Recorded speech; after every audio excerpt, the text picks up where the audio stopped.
तारानी terrace gardening with Gita पाठ में आप सभी का बहुत बहुत स्वागत है। आज हम जो गीता का अध्याय पढ़ेंगे वो है 14वां अध्याय और वो है गुणत्रय विभाग योग। ठीक है।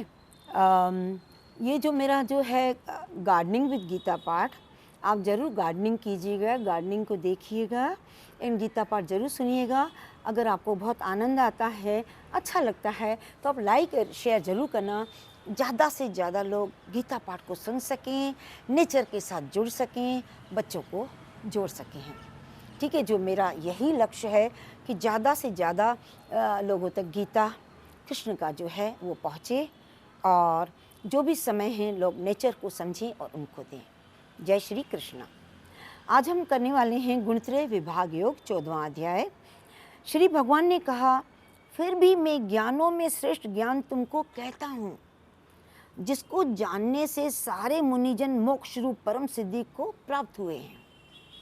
इस ज्ञान की सहायता से मेरे स्वरूप को प्राप्त हुए लोग सृष्टि के समय जन्मते नहीं और प्रलय काल में कष्ट नहीं पाते।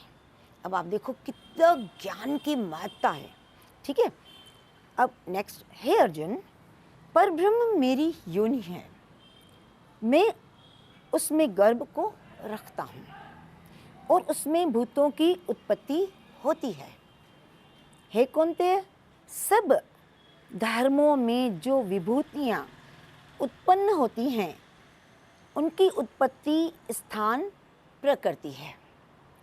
अब देखो, सब गर्भों में जो विभूतियाँ उत्पन्न होती हैं उनका उत्पत्ति स्थान प्रकृति है। ठीक है, हम सब प्रकृति से जन्मे हैं। कोई 5 तत्वों का, कोई 4 तत्वों का, कोई 3 तत्वों का, कोई 2 तत्वों का, कोई 1 तत्व का। ये सारा जो नेचर है इस तरह से बना है।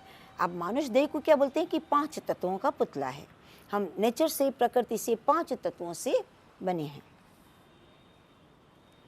और मैं बीज देने वाला पिता हूँ। ठीक है। हे कौन्तेय, सब गर्भों में जो विभूतियाँ उत्पन्न होती हैं उनका उत्पत्ति स्थान प्रकृति है और मैं बीज देने वाला पिता हूँ। हे महाभावों, प्रकृति से उत्पन्न सत्व, रज और तम तीनों गुण देह में रहने वाले निर्विकार आत्मा को बांध लेते हैं। अब ये क्या है नेक्स्ट, प्रकृति से उत्पन्न सत्व, रज, तम तीनों गुण देह में रहने वाले निर्विकार आत्मा को बांध लेते हैं। हे अनध, इनमें तत्व निर्मल होने के कारण प्रकाशक और निरुपद्रव है, जो प्राणी को सुख और ज्ञान के कारण बांधता है। हे कौन्तेय,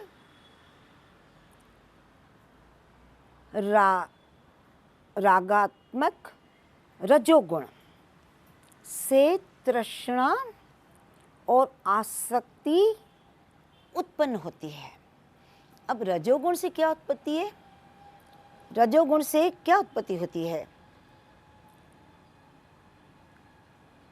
रजोगुण से तृष्णा और आसक्ति उत्पन्न होती है। तृष्णा मेन पॉइंट है। अपन सोचते हैं ना कि ये कर लेते हैं, ये कर लेते हैं, अब ये करेंगे, अब एक अपना पूरा होता नहीं है, नेक्स्ट अब अपना नेक्स्ट ये टर्न है, अब अपन को ये करना है। इस तरह से बहुत सारी चीज़ें, उसके अंदर दान भी आता है, उसके अंदर यज्ञ भी आता है ना। जैसे सत्तो, रजो, तमो, इन तीनों के अंदर सारी चीज़ें आती हैं। ठीक है, भोजन भी उनके अंदर आता है ना। आसक्ति उत्पन्न होती है जो प्राणी को कर्म के साथ बांधता है। अब अपन को अंदर तृष्णा होगी, जब तृष्णा होगी अपन कुछ कर्म करेंगे तो उसमें अपन बंध जाते हैं, वो हमारे कर्मा बन जाते हैं। ठीक है, जो प्राणी को कर्म के साथ बांधता है।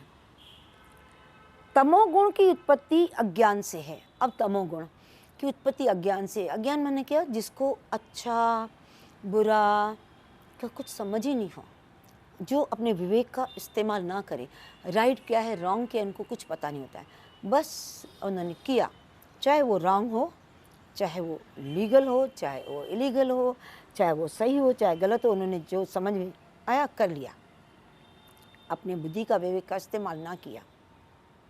और तमोगुण की उत्पत्ति अज्ञान से, क्योंकि वहाँ ज्ञान नहीं है, वहाँ विवेक का इस्तेमाल नहीं है, अज्ञान से है। यह आलस्य निद्रा से प्राणी को बांधता है। आलस्य होता है, आप सोचोगे ही नहीं, कुछ करते जाएंगे, कहाँ राइट क्या रॉन्ग, ठीक है। और निद्रा, निद्रा माना सोच नहीं, निद्रा माना क्या, उसके ऊपर अपन को कुछ समझना नहीं। निद्रा से प्राणी को बांधता है। हे अर्जुन, सत्व गुण उत्पन्न करता है, रज कर्म पैदा करता है, तम सब ज्ञानों को ढककर, तम सब ज्ञान जो भी ज्ञान है उनको ढक देता है, ढककर प्रमाद पैदा करता है। प्रमाद, अपन इतने आलसी हो जाएंगे कि अपन बिल्कुल भी कुछ कर्म ही नहीं करेंगे, कुछ समझेंगे ही नहीं, प्रमाद पैदा करता है। हे अर्जुन, सत्व गुण रज और तम को दबा कर बढ़ता है। अब जब सत्व गुण उत्पन्न करता है, रज कर्म पैदा करता है, तम सब ज्ञानों को ढककर प्रमाद पैदा करता है। ओके, ठीक है। अब इसके बाद हे अर्जुन, सत्व गुण रज और तम को दबाकर बढ़ता है। अब जो सत्व गुणी है ना, जब आप इसके फाइन में ज़्यादा अगर आप पढ़ोगे गीता के अंदर डीप में, जो सत्व माना क्या, सात्विकी है ना, जो सात्विकी है तब 3 गुण होते हैं, नेचर प्रकृति के 3 गुण हैं, सत्वगुण, रजोगुण, तम गुण।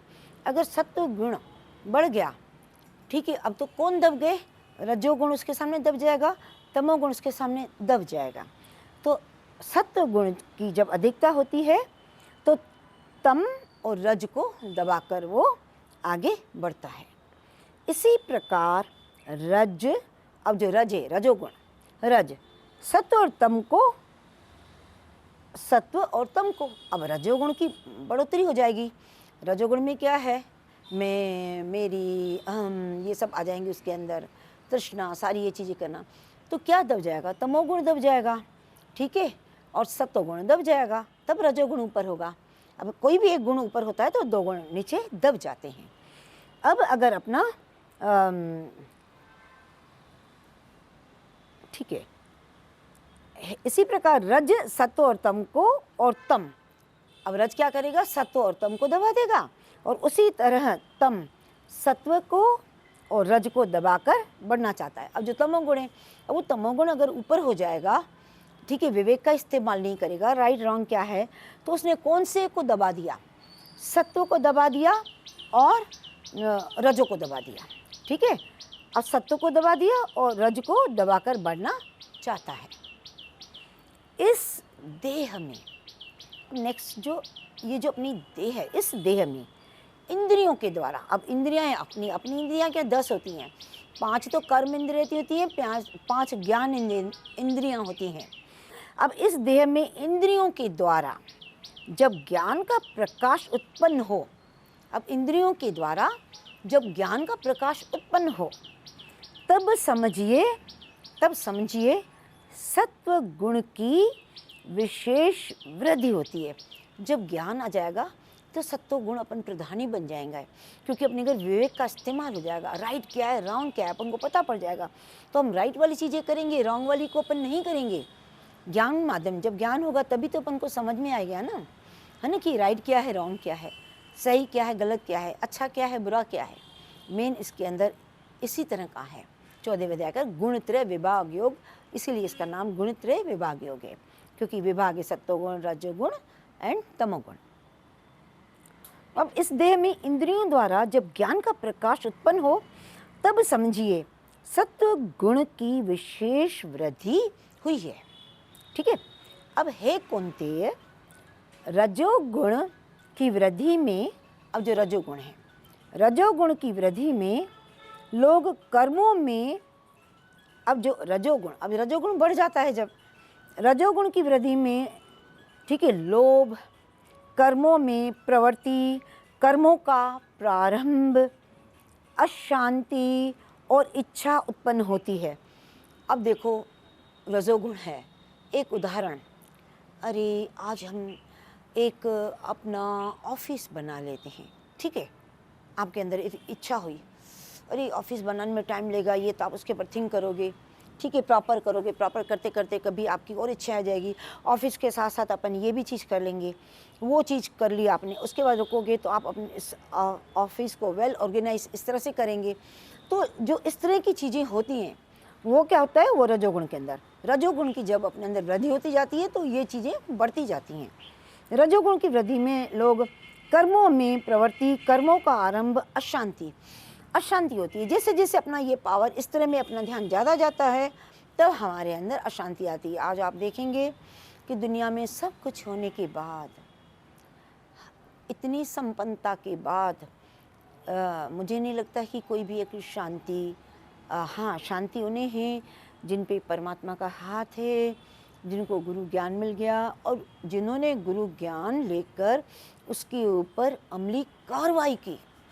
अमली कार्रवाई मतलब उस ज्ञान में चले, जब वो उस ज्ञान में चले तब उनको अच्छे बुरे की पता पड़ा, तब वो उन चीज़ों को शांति से, ठहरता से कर सकते हैं, ठीक है। अन्यथा आप देखो पूरी वर्ल्ड में क्या चल रहा है, आप अमेरिका को देखो भी, आप कहीं भी देखो भी, हर जगह कितनी भी एजुकेशन हो जाए, कितना भी सब कुछ हो जाए, शांति हासिल जब अपन उस ज्ञान में आते हैं, जब परमात्मा के ज्ञान को समझते हैं।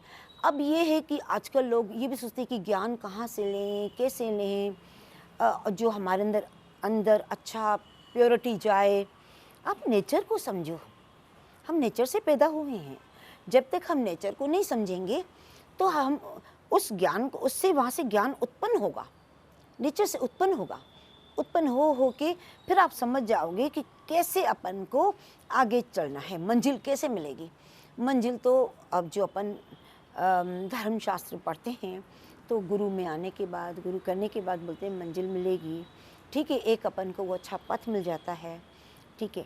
अब जो बात आई है कौनते रजोगुण, रजोगुण की वृद्धि में लोग कर्मों में प्रवृत्ति, कर्मों का आरंभ, अशांति और इच्छा।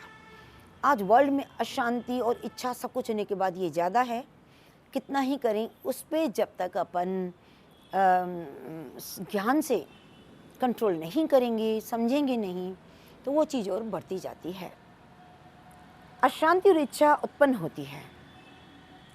हे कुरुनंदन, तमोगुण की प्रबलता में अविवेक, क्योंकि विवेक की शक्ति परमात्मा ने दी है, हम उसको इस्तेमाल नहीं करेंगे, अविवेकी बन जाएंगे। जब जब राइट अपन को करना है, कोई चीज़ होती है तब हम सोचते हैं ये राइट है या रॉन्ग है, हम वहाँ पर कुछ भी नहीं करेंगे, तब अविवेक, विवेक का इस्तेमाल नहीं करेंगे। अविवेक, अनुधम, प्रमाद और मोह। मोह भी बहुत डेंजरस है। गीता ज्ञान में अगर अपन देखें या कहीं भी देखें, जो 5 विकार हैं, काम, क्रोध, लोभ, मोह, अहंकार, तो सबसे बड़ा एक ये भी डेंजरस मोह बताते हैं। अब आप मोह में इसके कई उदाहरण भी अपन को जो भी अपन आध्यात्मिक की जो वेद पुराण देखते हैं उनमें मिलते हैं। अब रामायण ही देखो, मोहवश कितना मोह था उसके अंदर। आप ये देखिए कि राम, लक्ष्मण, भरत, शत्रुघ्न, ठीक है, जब राजगद्दी का समय आया तब कैकेयी ने कैसे किस तरह से दिया, उसको पुत्र मोह उत्पन्न हुआ कि मेरा बेटा राजगद्दी पे जाए, ठीक है। अब ऐसे बहुत सारे आपको उदाहरण मिलेंगे कि मोह भी पतन का कारण बनता है। तो हर चीज़ में जब अपन बैलेंस करते हैं, वो बैलेंस अपन को गुरु सिखाते हैं, हम अच्छे उनका करते हैं, ज्ञान में आते हैं, तब हमें समझ में आती है। प्रमाद और मोह ये सब होते हैं, किस में होते हैं? ये होते हैं तमोगुण, जब प्रधान हो जाता है, जब हो जाता है ऊपर। जब देह को, अब नेक्स्ट है, जब देह को सत्व, गुण के उदर में मृत्यु प्राप्त होती है। अब जो देह को सत्व गुण के उदय में मृत्यु प्राप्त होती है, तो वह ज्ञानियों के प्रकाश में लोक को पाता है। रजोगुण के उदय में मरकर कर्मों में आसक्त मनुष्यों में जन्म लेता है। अब देखो, रजोगुण में क्या है? इच्छा, आसक्ति, बहुत आसक्ति होती है। तो जब अपन इस तरह की रजोगुण में मृत्यु होगी तो बोलते हैं भाई उनकी इतनी इच्छाएं थी, वापस दोबारा उनका जन्म होगा, क्योंकि शायद उनकी इच्छाएं पूरी नहीं हुई, आके वापस जन्म लेके जब उनकी इच्छाएं पूरी होगी। तो अब इसमें भी यही बताया गया कि रजोगुण के उदय में मरकर कर्मों में आसक्त मनुष्यों में जन्म लेता है, और तमोगुण के उदय में मरा हुआ मूढ़ योनि में जन्म पाता है। कि विवेक का इस्तेमाल नहीं हुआ, राइट रॉन्ग लाइफ में पता नहीं कितना उन्होंने किया। जब तमोगुण, जब यहाँ बुद्धि ही नहीं है, कुछ भी नहीं है, तब ऐसा तमोगुण के उदय में, ठीक है, मरा हुआ मूढ़ योनि में जन्म पाता है। अब जो है सात्विक पुण्य कर्म का फल। अब जो सात्विकी हैं, सात्विकी जो कर्म भी होते हैं, ठीक है, सात्विकी जो पुण्य कर्म करते हैं, उनका जो फल भी सात्विकी कलंक रहित होता है। देखो, सात्विकी तो दी बेस्ट होता है। अब जो वो कर्म हैं, उनका जो फल है वो भी कलंक रहित होता है। अब जैसे राक्षस कर्म का फल दुख, राक्षस टाइप जो कर्म है उनका फल दुख। तामस कर्म का फल अज्ञान है। अब तामस कर्म का जो फल है वो अज्ञान है। सत्व से ज्ञान, अब जो सत्व है ज्ञान उत्पन्न होता है। रज से लोभ, अब जो रज है ना उससे लोभ, तथा तम से प्रमाद, मोह और अज्ञान की उत्पत्ति होती है। ठीक है, सात्विक पुरुष को उत्तम, राजस को मध्यम और तामसी लोगों को अधम नीच गति प्राप्त होती है। जो दृष्टा, मतलब व्यक्ति, ब्रैकेट में व्यक्ति, जो दृष्टा गुणों से अलग अर्थात निर्गुण साक्षी मात्र आत्मा को जान लेता है, आत्मा को जान लेता है, ठीक है, वह मेरे रूप को प्राप्त होता है, वह मेरे रूप को प्राप्त होता है। जो देही शरीर में उत्पन्न होने वाले सत्व, रज, तम, इन तीनों गुणों को जीत लेता है, इन तीनों गुणों से ऊपर जीतना, तीनों गुणों को जीत लेता है, वह जन्म, मृत्यु, बुढ़ापा और रोग से छूटकर मुक्ति पाता है। अर्जुन ने पूछा, हे प्रभु, अब नेक्स्ट अर्जुन ने सारा ये जब ज्ञान सुना, ये सारे गुण प्रकृति के सुने, सत्वगुण, रजोगुण, तमोगुण, इनका वर्णन सुना, तब अर्जुन ने पूछा, हे प्रभु, कैसे मालूम हो, कैसे मालूम हो कि अमुक मनुष्य में 3 गुणों को पार किया है, कि अमुक मनुष्य ने ये 3 गुण पार कर लिए, ये कैसे पता पड़े, कैसे पता पड़े? अर्जुन कृष्ण से पूछता है। उसका बर्ताव क्या होता है, मतलब वो किस तरह से उठता बैठता, बोलना चालना, उसका क्या होता है, बर्ताव क्या होता है? किन उपायों से वह तीनों गुणों को त्यागता है? ऐसे कौन से उपाय हैं जो वो इन तीनों गुणों को त्यागता है? तब भगवान बोले, हे पांडव, प्रकाश, प्रवृत्ति और मोह होने से जो दुखी न हो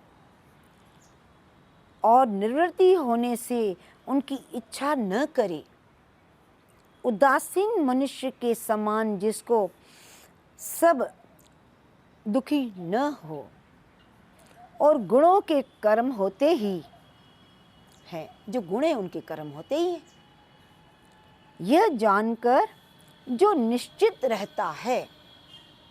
अब जो क्वालिटी है, जो गुण है, तो उनमें तो होता ही है ना, है ना, ठीक है, कर्म होते ही हैं, अच्छा या बुरा, ठीक है। सत्वगुण अपन ने कर लिया क्योंकि अपन उसमें आ गए, तब अच्छा भी होगा या बुरा भी होगा, इस तरह से तो उनमें कर्म होते हैं, ठीक है। जो निश्चित रहता है,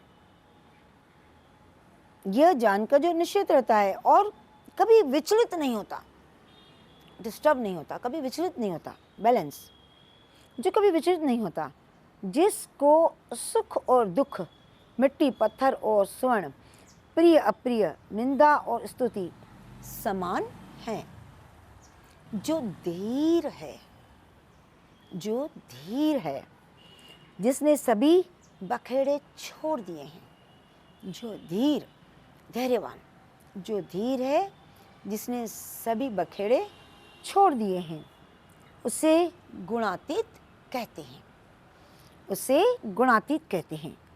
जो अनन्य भक्ति से मुझे पूजता है, जो अनन्य भक्ति से मुझे पूजता है, वह तीनों गुणों को जीतकर ब्रह्म भाव को पाता है।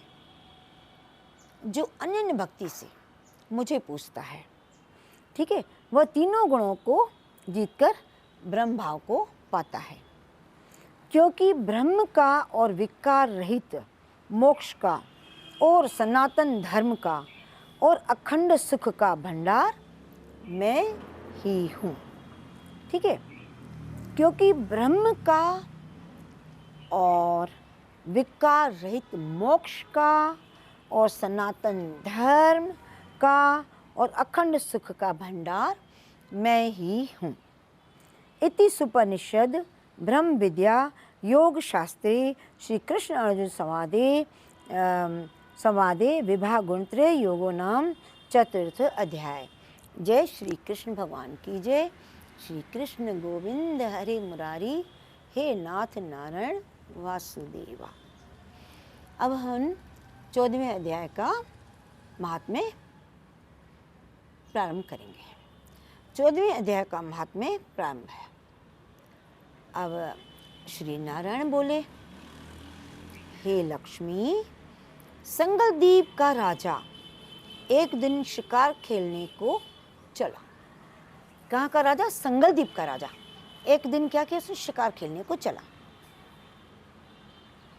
अन्य और राजा भी शिकार खेलने साथ चले, उनके साथ अन्य राजा भी चले।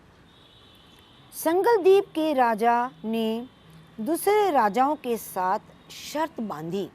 जो संगलदीप का राजा था ना, उसने दूसरे राजाओं के साथ एक शर्त बांधी, जिसका कुत्ता शिकार मारे सो लेवे। सब राजाओं ने अपने अपने कुत्ते छोड़े। एक सुस्या निकला, उसके पीछे कुत्ते दौड़े। सुस्या दूर निकल गया और कुत्ते पीछे रहे। संगलदीप के राजा के कुत्ते ने सुस्या को पकड़ा। लोगों ने शोर किया, कुत्ता दुचिता हो गया। सुस्या फिर भागा। कुत्ते के दांत सुस्या को लगे। अब जो कुत्ते के दांत थे वो सुस्या को लगे थे। रुधिर टपकता जाए, सुस्या भागा जाए और कुत्ते पीछे रह गए। जाते जाते वन में एक कच्चा तालाब होता है ना, जैसे है ना, कच्चा तालाब पानी से भरा था। वहाँ एक साधु रहता था। उस तालाब में सुस्या जा गिरा। उस तालाब में सुस्या जा गिरा। श्वान भी पीछे ही जा गिरा। अब श्वान भी पीछे ही जा गिरा। इतने में राजा भी दौड़कर पहुंचा तो देखा दोनों मरे पड़े हैं। दोनों मरे पड़े थे। और देव देही पाकर वैकुंठ को चले हैं। राजा को देखकर उन्होंने कहा, राजन तू धन्य है, तेरे प्रताप से हमने देव देही पाई है। राजा बोला, यह कैसे? तब उन दोनों ने कहा, मेरे धन्य भाग, मेरे धन्य भाग, जो तुम्हारा उद्धार हुआ है। इतना कह वह वैकुंठ को गए। राजा ने साधु को नमस्कार करके पूछा, हे संत जी, वार्ता कहो, यह कौतुक आश्चर्य क्या देखा? ये जो कौतुक आश्चर्य क्या देखा? सुस्या स्वान दोनों का इस जल में स्पर्श करने से उद्धार हो गया। यह जल कैसा है? उस संत ने कहा, हे राजन, मेरा गुरु यहाँ रहता था, नित्य स्नान कर गीता के 14वें अध्याय का पाठ किया करता था। मैं भी यहाँ स्नान करके गीता का पाठ करता हूँ। राजा ने कहा, धन्य है जो आपके प्रताप से ऐसी योनियों का उद्धार हुआ है।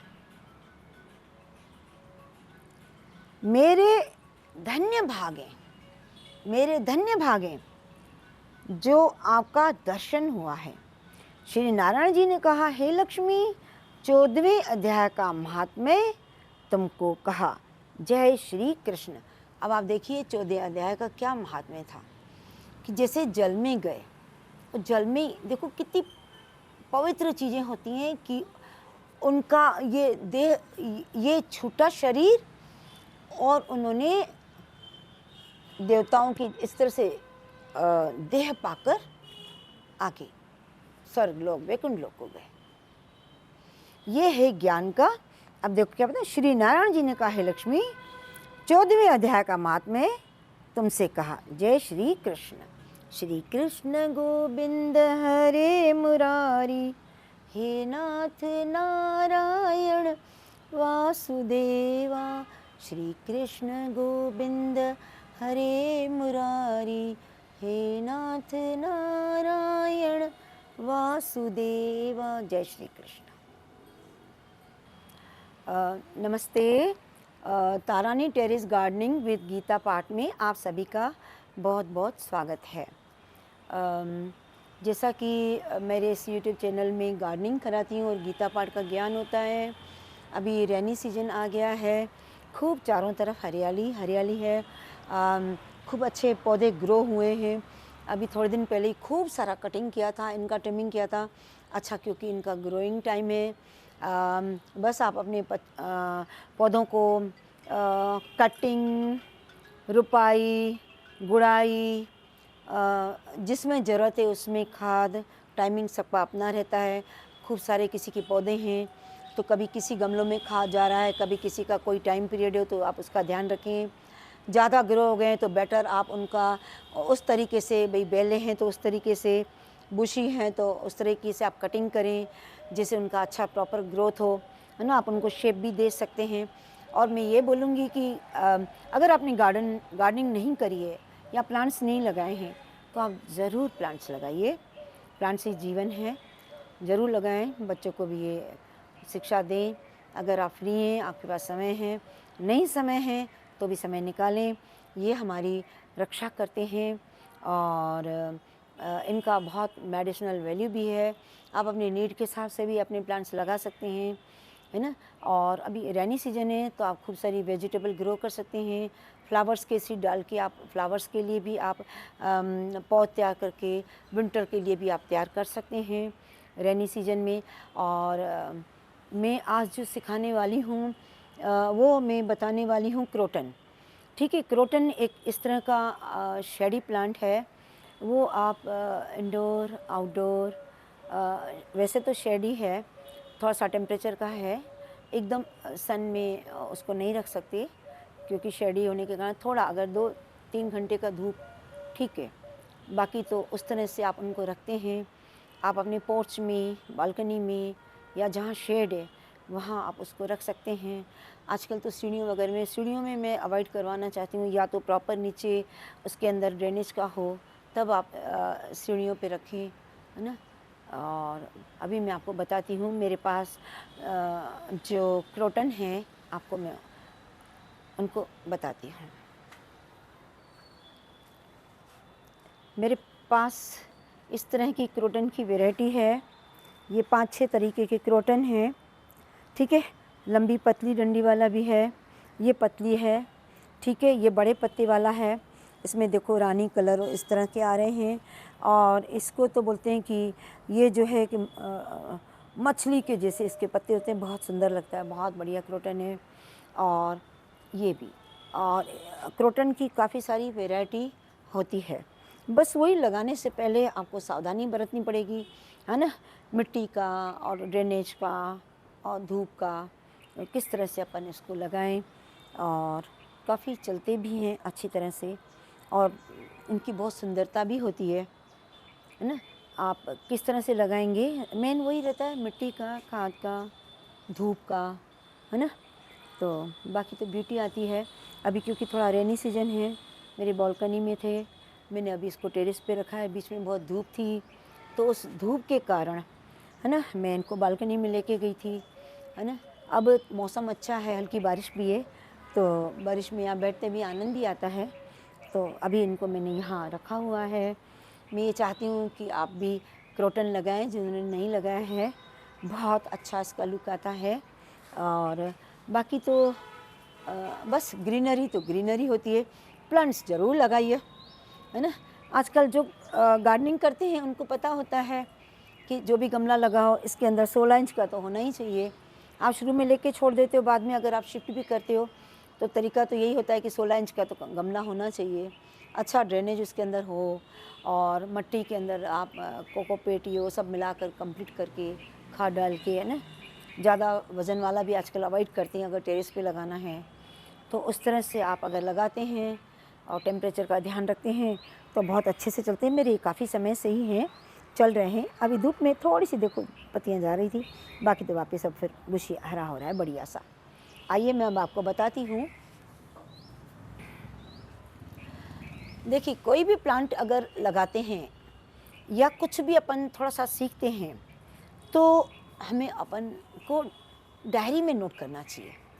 अब आप देखिए, मेरे पास इतने गमले, पूरा जंगल लग रहा है। देखो, अब 300 गमले के कितने, इतने 300 के, अगर आप उस समय आपको नाम याद ना हो तो आप उनको, अगर आपको उसकी हिस्ट्री नहीं मालूम हो या उसका आपको नाम नहीं मालूम हो, ठीक है, तो आप उनकी परवरिश कैसे करेंगे।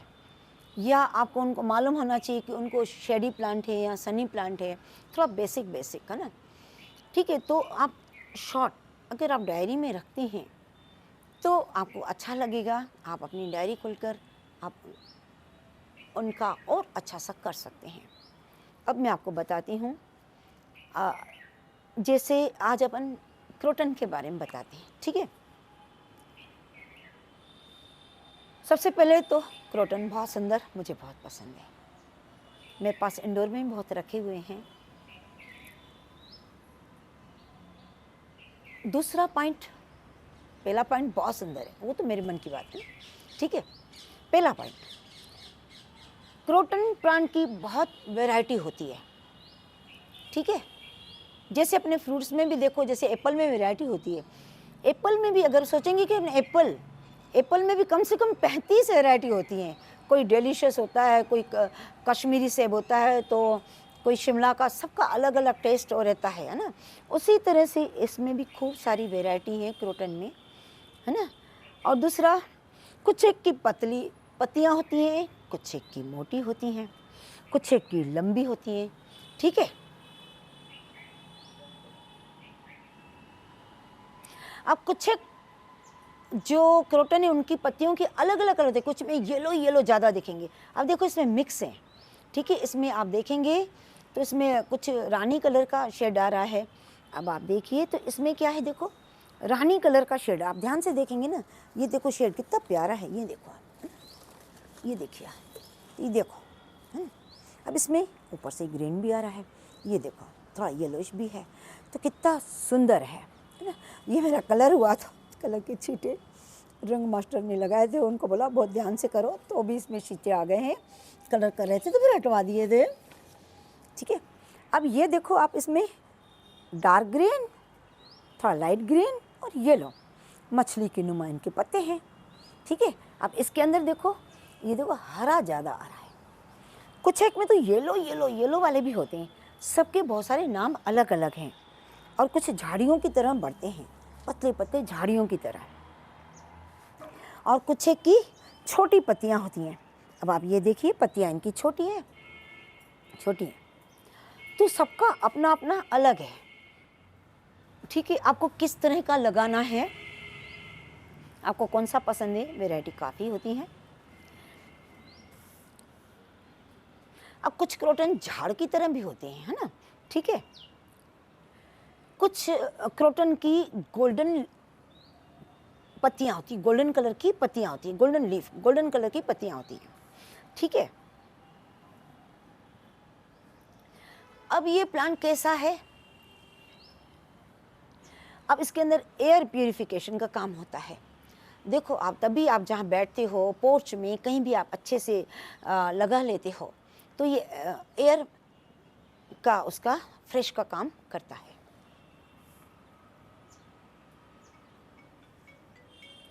अब क्रोटन में एक वैरायटी मछली की तरह होती है, वो जो ये वाला क्रोटन है जो मैंने आपको बता दिया कि उसकी जो पत्तियाँ होती हैं मछली की तरह होती हैं। ठीक है, अब लगता तो क्रोटन ही है, पर एक एक अगर आप पत्ती को समझेंगे, प्लांट को समझेंगे, तो आपको पता पड़ जाएगा कि ये कौन सी, ये बुशी है कि या इसकी पत्तियाँ कैसी हैं, या ये इसकी गोल्डन लीफ है, या ग्रीन और लाइट ग्रीन है। इस तरह से शेडिंग होती है इसके अंदर। तो जब आप लगा के रखते हो, बहुत ब्यूटीफुल, बहुत अच्छे से चलते भी हैं। अब ये है कि क्रोटन का हिस्ट्री, मतलब कहाँ पाए जाते हैं, कैसे। अब जो ये क्रोटन है, ये मुख्य रूप से पूर्व एशिया, ऑस्ट्रेलिया में पाया जाता है। पूर्व एशिया, ऑस्ट्रेलिया में पाया जाता है।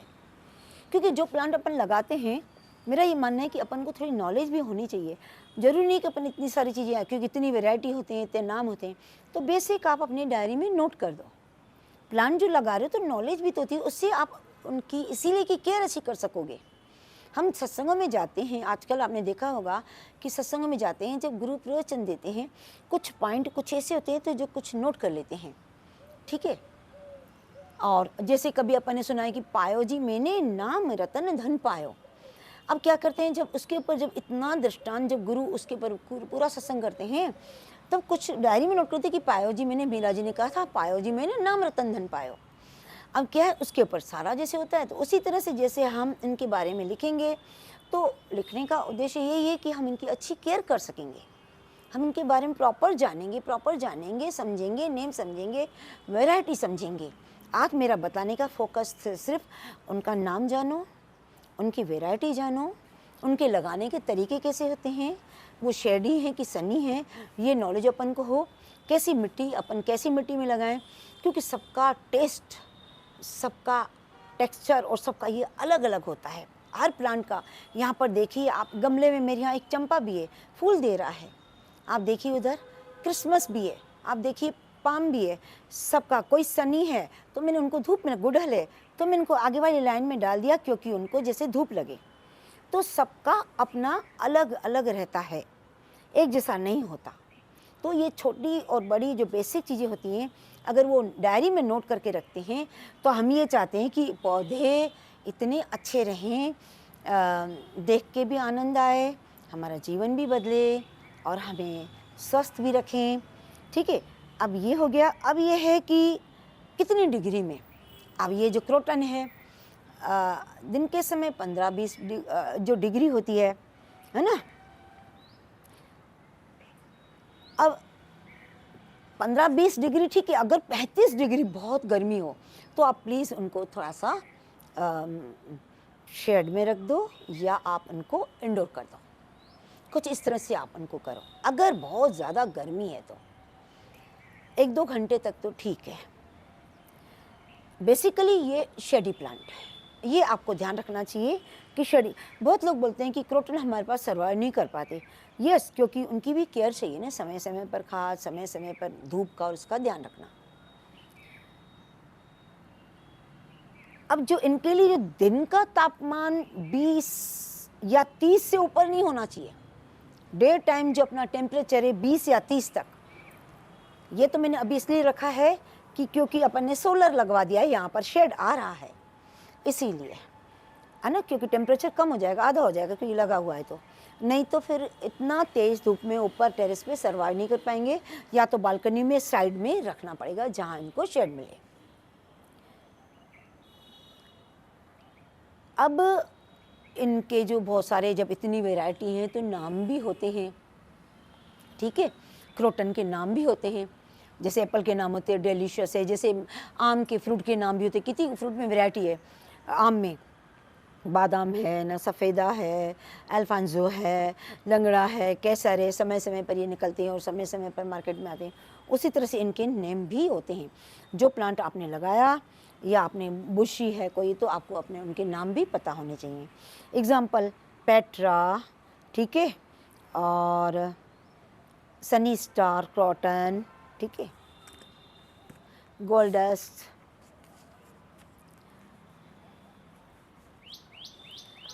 इस तरह से इनके अलग अलग नाम होते हैं। जो आप खरीदते हो आप उसका नाम भी जानो, वो कहाँ का है ये भी जानो। अब जो बेंगलोरी क्रोटन है, जो इंडिया में बेंगलोरी क्रोटन है, वो सबसे अच्छा माना जाता है, ठीक है। पहला पॉइंट तो मैंने बता दिया कि अगर गमले में लगाओ तो 16 इंच का तो हो ही, तो अच्छी तरह से हो जाता है। दूसरा मेन पॉइंट इसका है कि 1-2 घंटे धूप होनी ज़रूरी है। तीसरा पॉइंट मैंने ये बता दिया, याद ही हो जाएगा अगर आप डायरी में नोट करें, अच्छी बात है। तीसरा ये है कि 20-30 डिग्री अगर दिन में टेम्परेचर है, ठीक है। अगर ज़्यादा है तो आप इसको प्लीज़ शेड में रख दीजिए या अंदर रख दीजिए। अब ये रहा कि मिट्टी तैयार कर दी, गमला कर दिया, सब कर दिया। खाद कब डाली जाए, खाद कब डाली जाए, खाद और पानी का। तो खाद, अब आप इसमें वर्मी कंपोस्ट महीने में, वो आपका गमला कितना कैसा है तो उस हिसाब से आप इसमें वर्मी कंपोस्ट आप डाल सकते हो इसके अंदर।